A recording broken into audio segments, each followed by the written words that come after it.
Welcome to Crisis in Perception, where we examine the systems shaping our world one book at a time. Today, we are undertaking a systems-level deep dive into one of the most, well, let's say, one of the most controversial texts of recent years. That would be Dan Barker's God, the most unpleasant character in all fiction. Exactly. And it's a necessary analysis, I think, but one we need to approach with extreme rigor and sensitivity. Yes, absolutely. We need to be crystal clear about our mission here. We are not here to debate personal faith. We're not here to attack anyone's beliefs. No. We are analysts. Our focus is entirely on the architecture of power. Precisely. We're applying the tools of systems analysis to a central figure in a foundational text. The core question that Barker really forces us to ask is this: how is moral authority constructed? Right. How is the very foundation of ethical judgment for billions of people actually built and sustained through the specific stories we find in Scripture? And that's why it matters for us, for what we do here. And why does this matter for our mandate of examining systems? Because religious texts, they are often the original source code, The operating manual. the foundational operating manual for massive societal structures. They define hierarchies, they enforce specific demands for unquestioning obedience. And they shape these deep-seated social norms that, they influence law, politics, culture, everything. So by dissecting the characteristics of the main character in this system, what are we really doing? We're exploring the levers of control, the system of command itself, not the personal spirituality of the people who follow it. This is a cold systems analysis. Focus purely on the text. The textual authority and how morality is constructed through narrative. Okay, let's unpack this. I think the best place to start is with the author himself. Dan Barker brings an absolute unique lens to this. It's essential to understanding the book's total reliance on the text. His biography is really the backbone of his argument. He wasn't some outsider looking in. He was an evangelical pastor. For decades. A man who spent his life preaching, teaching, and interpreting these very texts before leaving the faith. And then becoming a leading voice in secular activism. So he has this genuine inside-out knowledge of the Bible. He understands the traditional methods of interpretation hermeneutics, but he uses that mastery to kind of reverse engineer the moral and logical problems. So his critique isn't just some casual reading. Not at all. It's rooted in the text he once dedicated his life to. So what's the book's purpose then, in simple terms? It's straightforward but radical in how he does it. He examines the biblical depiction of God, but strictly as a character. As a literary character. Yes. Using the Old Testament itself as the sole documentation. He treats the Bible like any other piece of literature, a huge, ancient story whose main character has to stand up to moral and literary scrutiny. And the idea for this, the spark, it's pretty famous. Oh yeah, it started as an expansion of Richard Dawkins' challenge in his book, The God Delusion, where he famously said that the God of the Old Testament is arguably the most unpleasant character in all fiction. And Dawkins didn't just stop there. He followed it up with that notoriously long list of, 19 characteristics? 19, yeah. Yeah. And Barker basically took that list and used it as the framework for his whole book. I think for context, we really have to read the full statement. It establishes just how severe the moral critique is. Let's hear it. Dawkins described the character as jealous and proud of it, a petty, unjust, unforgiving control freak, a vindictive, bloodthirsty ethnic cleanser, a misogynistic, homophobic, racist, infanticidal, genocidal, filicidal, pestilential, megalomaniacal, sadomasochistic, capriciously malevolent bully. Wow. That is an astonishingly severe condemnation. It is. And Barker's project, then, is basically a forensic examination. He goes chapter by chapter, showing how the Bible itself provides, in his view, unambiguous textual evidence for each of those 19 traits. And that leads us straight to how he actually reads the text. This is maybe the most important part of his method. It is. He insists the text should be read at its plain face value. And this isn't a naive reading. It's a strategic move. It's an assertion of clarity. And it's the crucial point that cuts off the most common counterargument. The one you always hear. That these passages are being taken out of context, or that he's not getting the deeper metaphorical meaning. Exactly. Barker's point is, if you're a true believer, shouldn't you insist that your sacred text is as clear as possible?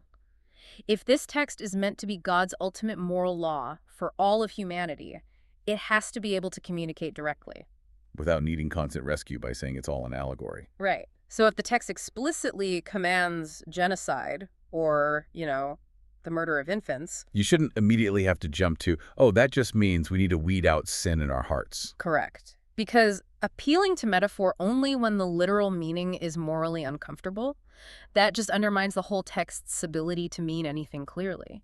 If a command to murder is just an allegory, then how do you know which parts are real commands and which aren't? He uses this powerful analogy, the one about the abusive relationship. Yes, that one really brings the point home. The husband who threatens his wife, saying something like, "I love you so much that if you ever look at another man, I'll burn your eyes out with a hot poker." And when she's horrified, he says, calm down, it's a poem, don't take it literally. The conclusion Barker draws is simple. It doesn't matter if it's a metaphor.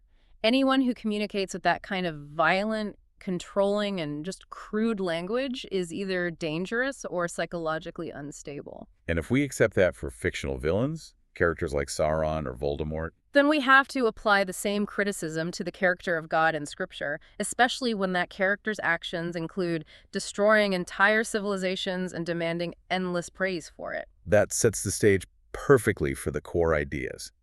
Let's dive deep into that catalog of traits. We should start with the first one.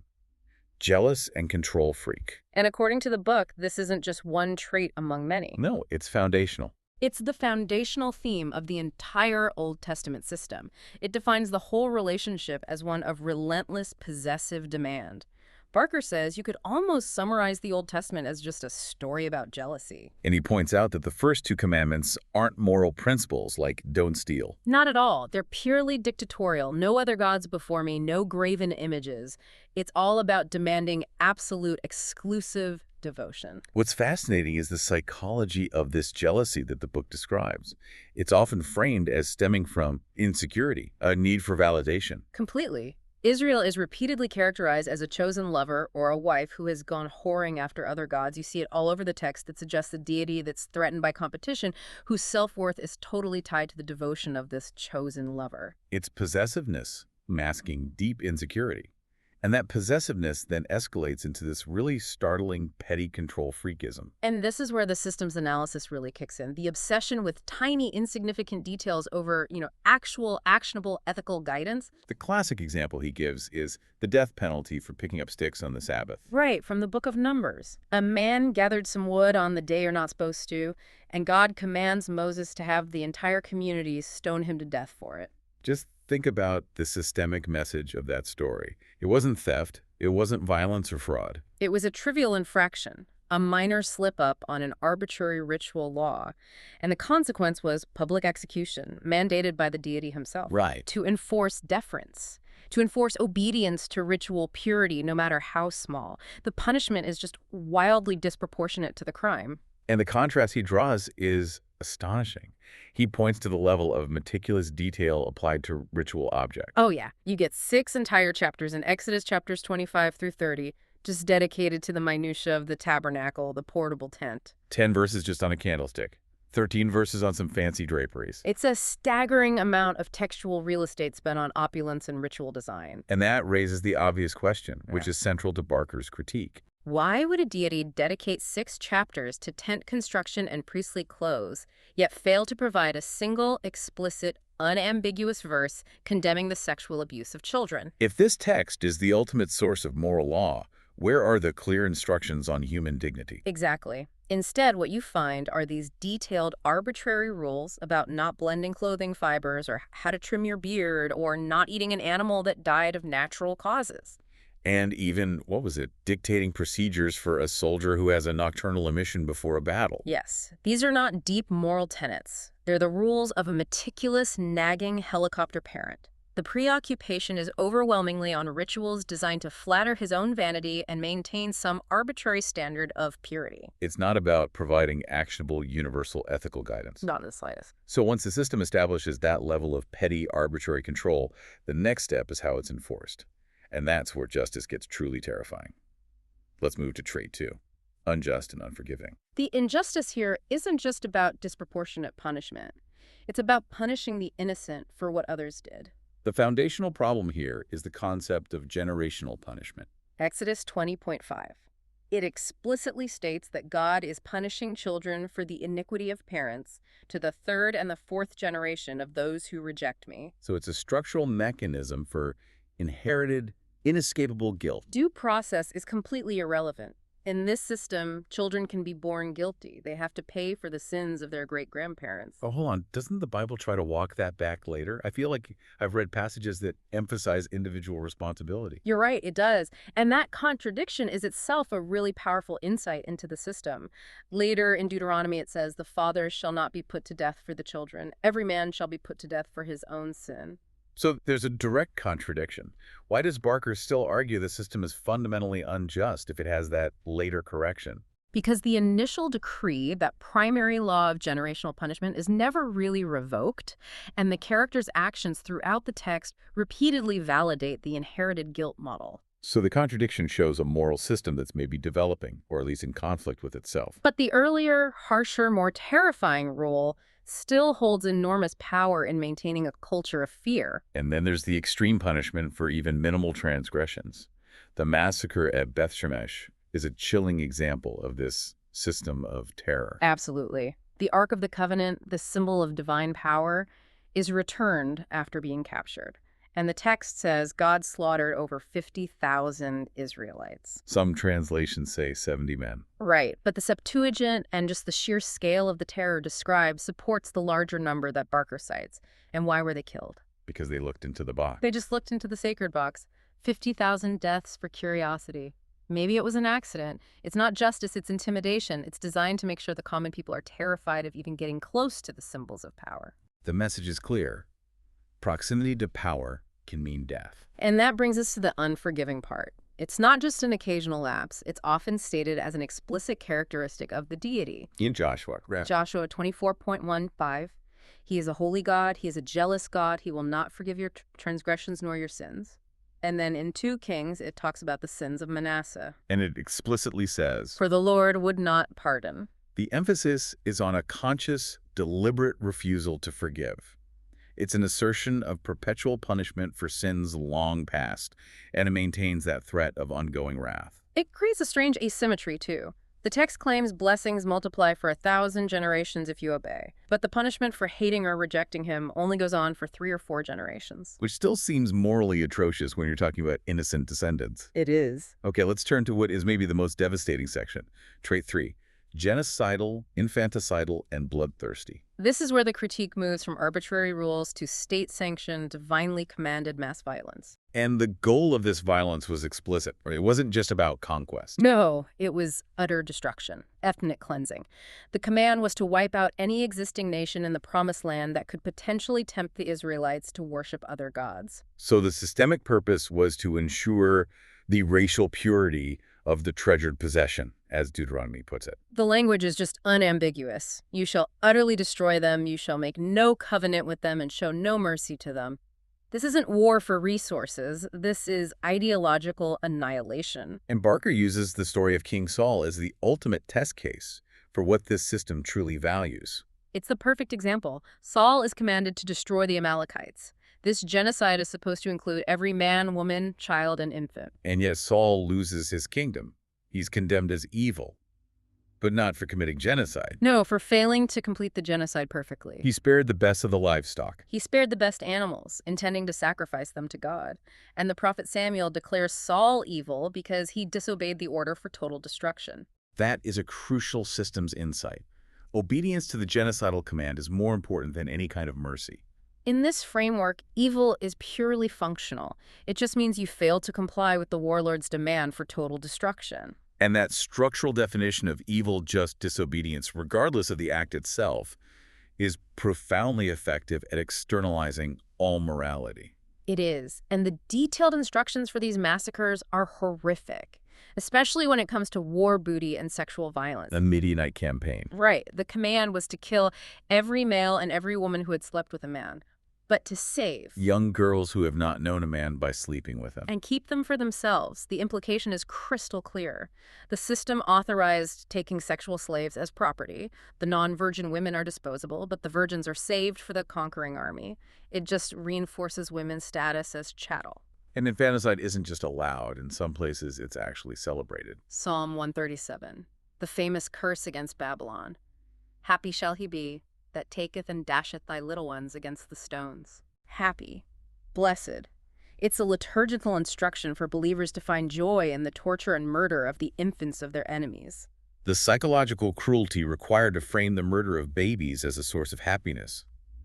It suggests a narrative designed to completely dehumanize the other.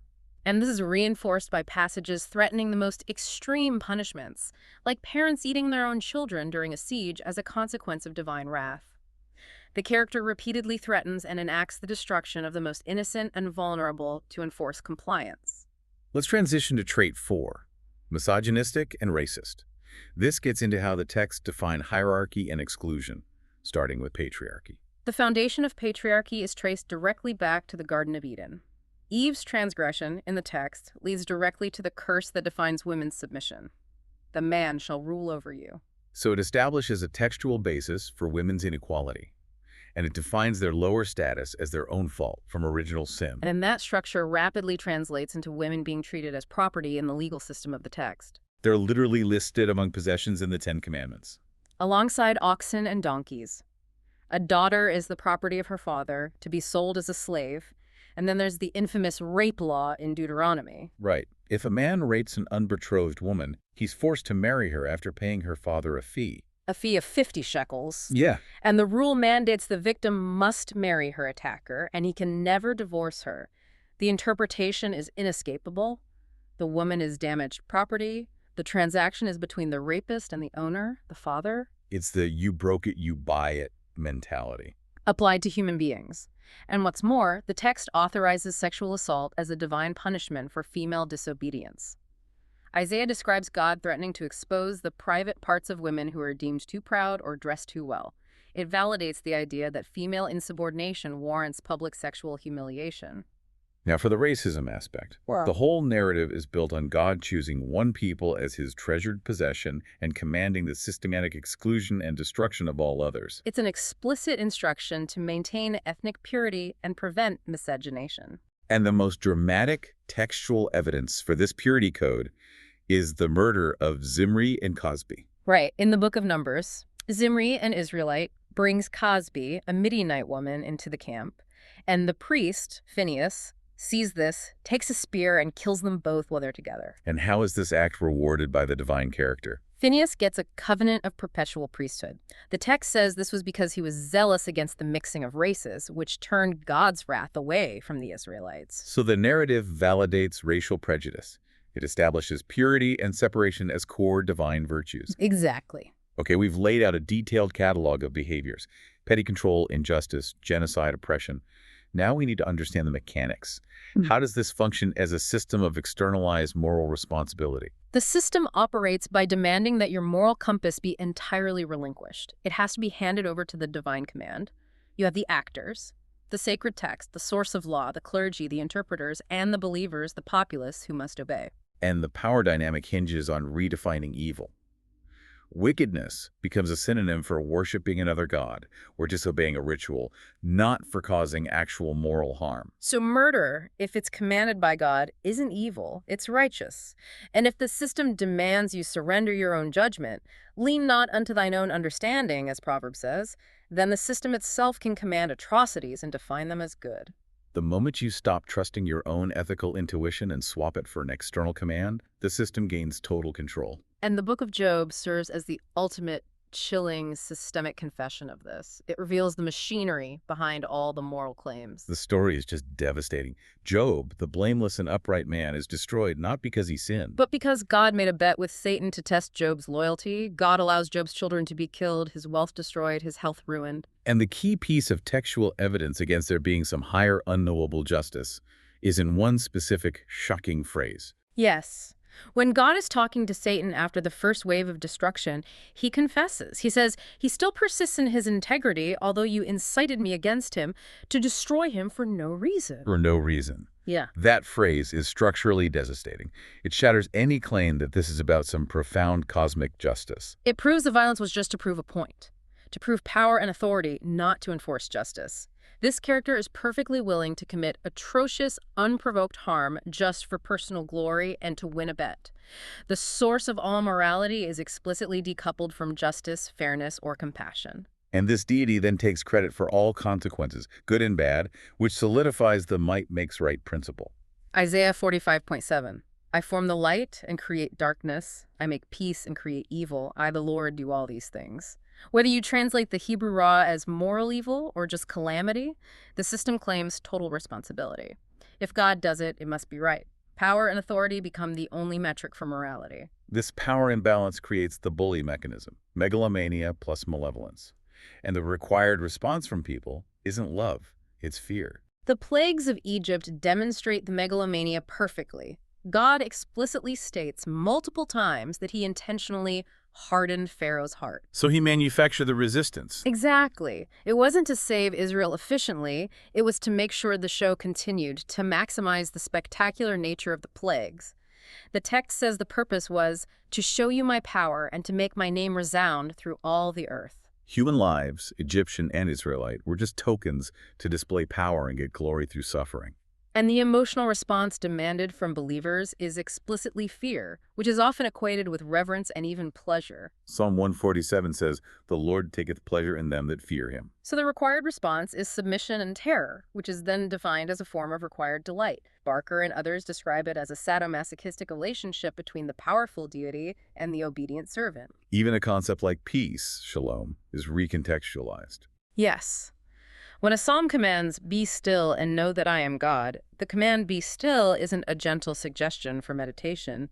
In its context, it's often read as a demand for military surrender. Stop fighting, submit, acknowledge the superior warlord. So given this comprehensive portrait from the Old Testament, the question everyone asks is, does the New Testament, does Jesus resolve or reform this moral framework? Let's get into the present-day implications. Barker argues forcefully that the moral problems are not resolved at all. They're ratified. The New Testament character, Jesus, repeatedly claims explicit identity with the Old Testament God. The Father and I are one. Whoever has seen me has seen the Father. So by his own claim, Jesus is endorsing the entire character and actions of the Lord jealous. The genocides, the generational punishments, the misogyny, all of it. That is the textual conclusion, and this continuity is reinforced by Jesus' own teachings, especially about violence and eternal punishment. He's quoted as endorsing conflict. I have not come to bring peace, but a sword. And he significantly increases the scope and severity of punishment with the concept of eternal, fiery torment for anyone who doesn't follow him. Indeed. Jesus' warnings about a furnace of fire where there will be weeping and gnashing of teeth, it shows a frightening continuity with the Old Testament themes of vengeance and fire. Far from reforming the crueler policies, he confirms them and elevates the potential consequences to an eternal scale. And this persistence of textual authority has profound, tangible consequences today for modern law, for social norms. This is critical. These ancient texts detailing misogyny and purity codes profoundly influence current debates. Arguments about women in leadership or opposition to interracial or same-sex marriage, they often rely directly on scriptural justifications based on Leviticus or the Genesis curse. The system's ancient rules are actively used today to maintain exclusion and hierarchy. And what about the psychological impact of operating within this unquestionable moral framework where you've externalized all responsibility? It creates a specific psychological pattern. Because human reason is discouraged and reliance on an external command is paramount, it can foster a kind of defeatist or passive attitude toward huge, tangible human problems. You mean the idea that if God allows poverty or suffering, we shouldn't necessarily intervene with our own efforts? Exactly. Jesus' remark, "You always have the poor with you," is cited in the book as an example of accepting poverty as an inevitable status quo. It can discourage proactive, structural, ethical action in favor of submission and internal focus. Adherence to dogma gets prioritized over independent, activist compassion. This connects directly back to our broader crisis in perception themes. The system, the narrative, and the individual believer seem to be in a fundamental conflict here. That dissonance is the key systemic takeaway. Barker's dedication in his book is to his mother. He calls her infinitely nicer than God. Which implies that most modern ethical believers operate despite the brutality of the sacred texts. They've personally risen above the system's original demands for genocide and cruelty. They've chosen a contemporary human morality instead. And this highlights the immense power of authority embedded in narrative. The system's self-preservation lies in demanding unquestionable fidelity. Think about Lot. He's considered righteous in the narrative, even after offering his virgin daughters to a mob to be raped. The narrative demands fidelity to the higher command, even when that command is morally repulsive to modern sensibilities. The believer has to maintain the character's righteousness, even at the expense of their own human judgment. Otherwise, the entire system of authority collapses. And finally, we see how moral frameworks become self-reinforcing. The system is built to guarantee its own continuation through terror. The texts explicitly equate failure to follow petty commands like improper worship with causing catastrophe. Deuteronomy 28 lists pages of curses, plagues, pestilence, disease that will fall upon the people if they disobey. So the system maintains compliance by claiming causality.